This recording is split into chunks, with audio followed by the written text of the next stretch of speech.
जब तुम human emotions ही नहीं समझ पाओगे तो मैं क्या करूं ऐसे पति का। नहीं चाहिए मुझे, रिफंड दो। Hello everyone. So if AI were a personality trait, I would definitely be its poster child. Because at this moment in my life, I am more of a AI child as compared to a human child. Because if somebody is selling or has developed a AI for breathing, I would definitely buy it for sure. So today we are gonna talk about something that I was honestly disappointed with. So think about it, like you are excited for an AI tool and then this happened. So let me show you what happened. I recently tried DeepSeek and let me tell you about my experience. So picture this, you are in the middle of a chat and it's going amazing and it starts buffering. Yeah. And at this moment, I'm not talking about like a normal buffering, but just think about it. It's like my grandmother's dialed-up internet looks fast. That type of a buffering I'm talking about, and it got stuck and it was dead. Now, here's what really gets me first. They are marketing it as a chat GPT's competitor. Excuse me? And the media section is not being updated. It literally feels like a stone age. And you call yourself AI? You need to think again, please. And yes, it's free, which is good. Because that's what everyone wants.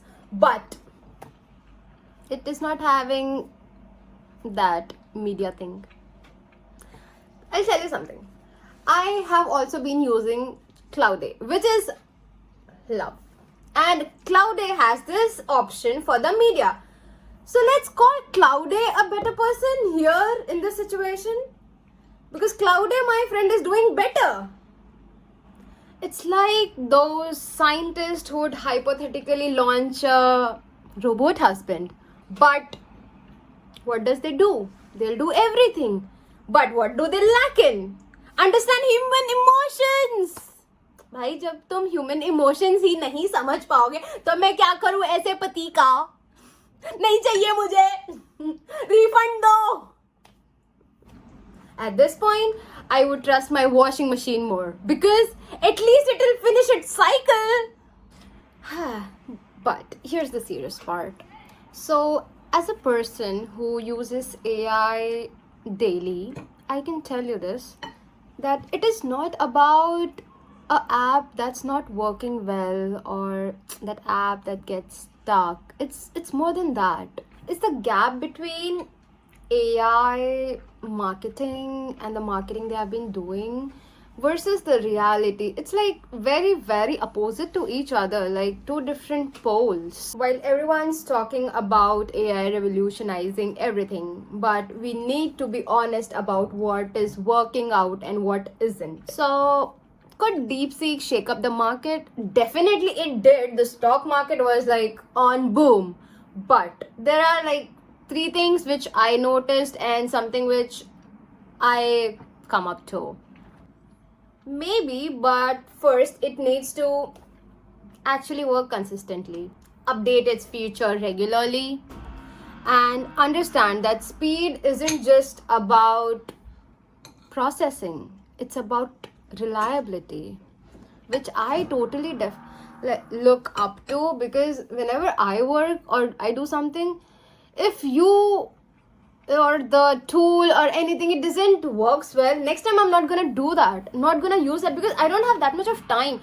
I want AI to be like make my life as easier as possible, not difficult, not like I am messed up around. No, it needs to simplify my life, not create problems, because I already got 99 problems in my life and I don't want one more because of an AI tool. Look, I am all for AI innovation. Obviously, I'm calling myself an AI child, but we need to hold these AI tools to higher standards. What do you think? Have you tried DeepSeek? Let me know in the comments below. And if you are into honest AI reviews from somebody who's obsessed with tech, please subscribe because I've got a lot more coming.